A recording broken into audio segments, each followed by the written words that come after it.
welcome back to my film and TV channel. I hope you're all staying safe and well. We've got a streaming television miniseries today. Yes, it's been on FX, on Hulu FX, that's whatever it is. It was actually from the 17th of November. I'm recording this at the very end of March, so it took me a little while to get access to this. I didn't automatically have Hulu, etc. So, a lot of good things on this. So I was quite happy to watch it. Looking forward to it. And yeah, early doors. It's 8 episodes by about 50 minutes. So yes, what we're talking about today is FLEISHMAN is in Trouble. There we go. So please, if you are new to this channel, push that subscribe button. I do these film, drama reviews, TV series reviews, information vlogs, the odd quiz thrown in from time to time. So it'd be great to have you on board. Please spread the word as well.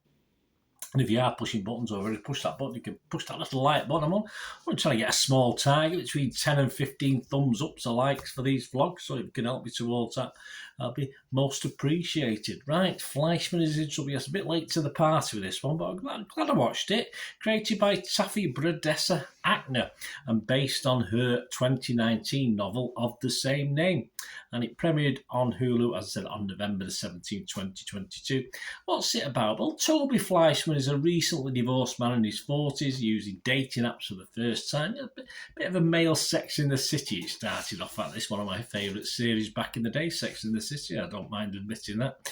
As he begins to find romantic success he never achieved in his youth, his ex-wife Rachel disappears without a trace, leaving him with their kids, while Toby juggles looking after his children, a promotion at the hospital where he works, and the potential sexual partners in Manhattan. He realises he'll never be able to figure out what happened to his wife until he can be more honest about what happened to their marriage in the first place. Yes, there's a lot of flashbacks, a lot of time jumps back to find things. There's a lot of stories over a story. It gives you a story, then a look at the story from another perspective of one of the other characters, stuff like that. So it's interesting. It's interesting.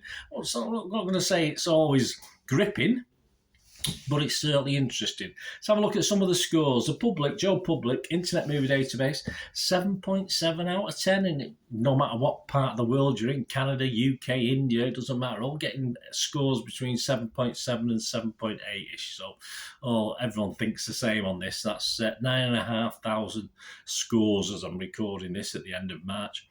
Metacritic, the other site we'll look at, 7.6 out of 10. Their users. That's good.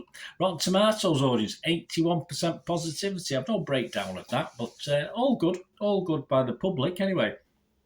It stars, of course, Jesse Eisenberg, Lizzie Kaplan, Claire Danes, Maxine Jasper Swinton, Mira Mahoney Gross, I don't know how you pronounce that, my apologies, Mira, Adam Brody, and some others as well, but they're the main guys in this. What about the critics? Well, Rotten Tomatoes, yeah, as I said, not much of a breakdown. It's telling me it's got an average rating of about 8.2. It's got an 87% positivity. The critical consensus, so they put all the heads together on the website and says the characters FLEISHMAN is in Trouble spends time with aren't the most likeable bunch, but the series examines their foibles with compelling insight and they're brought to life by a terrific trio of stars. There you go. Metacritic, the other site we like to look at, uses an average, scored it's 79 out of 100. That's based on 29 critics. 25 were positive, 4 were mixed, and there was none of them at all, not zilch, were negative. And it scored anywhere between 50 to 100, so that's obviously 50 is your mixed scores, isn't it? Variety's Daniel Dodorio only give it 50. He said, in its themes, it resonates, a sense that even the choices one retrospectively would do over are ones that have limited future options is an essential part of the human condition. The challenge FLEISHMAN sets for itself, and one it finally cannot overcome, is that one never believes that its two leads would have been married in the first place. Well, you sort of do when you see how they're getting on, in fairness. All right, when it meets its end, yeah, you think how the hell did they get married? But yeah, I think it all worked at the start, so I can't totally agree with that critique. USA Today's Kelly Law scored it 63 out of 100. She liked it. She said, marriage is not simple or easy. No, and neither is watching FLEISHMAN. A contradictory series that's addictively watchable in one moment and difficult to get through in another. I would totally agree with that. Yeah, she carries on, Kelly. At points, the dialogue is too pretentious. At others, it is riveting. The acting is Emmy-worthy, but the characters are often tiresome. Okay, yeah, again, Kelly, I can't disagree too much with that one, actually.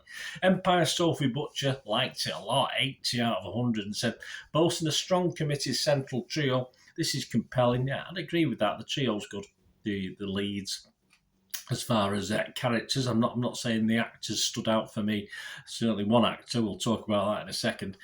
She goes on, confronting the examination of getting older and of life's big choices. An excellent, faithful adaptation by first-time screenwriter Taffy Brodesser.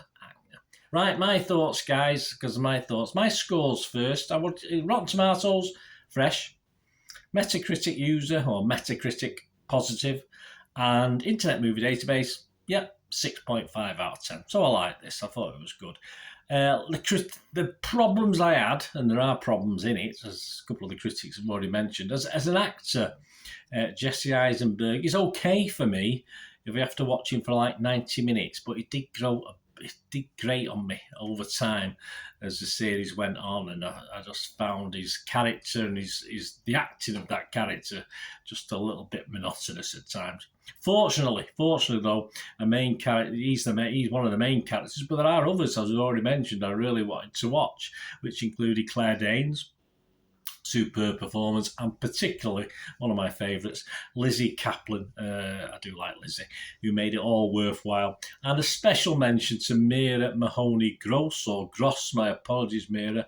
And you know me and young actors, I'm usually not overly impressed, but she did very, very well in this. She did a very good job as one of the younger members of the cast. I believe she's not yet a teenager, so a great job from Mira, so well done.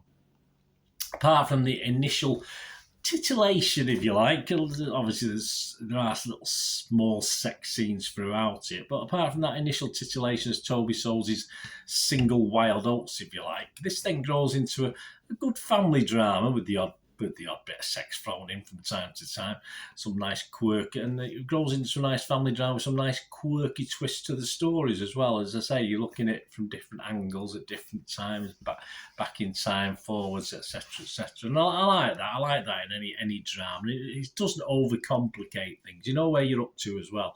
My old brain struggles sometimes with these things, but he certainly didn't with this.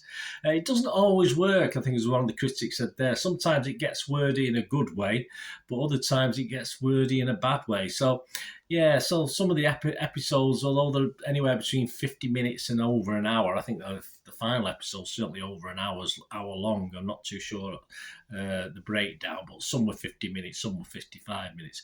But some felt a little bit long because of that problem of being wordy and not as good. And I think that critic mentioned it before about the mix of good stuff and bad stuff, and I did feel that. I totally agree with that. It did feel a little bit drawn out at times, but overall, a good watch, a very good watch. Enjoyed it. I wasn't on the edge of my seat waiting for the next episode. I managed to binge watch it probably over 3 evenings, so I didn't do too badly with it. It wasn't one I was saying, oh, I'm not going to bed, I just want to watch another one. Oh no, I'm staying up, I want to watch another. It wasn't that good, but it was still good. It was still good as a drama. I enjoyed it. And the basis of the fact that it did get a lot of good reviews before. I don't like reading reviews before I watch a series or a film, but I did with this one, and I wasn't I wasn't disappointed, which is always a good sign. It wasn't as great as some people were saying, but it was certainly very good. Anyway, thanks for watching, guys. Please let me know what you think. We'd like to hear from on this or anything else to do with film and TV. Just drop us a message or let me know, and I'll get back to you. Thanks for watching. Until we meet again, that's one thing, don't I? Please stay safe, everyone. Bye for now.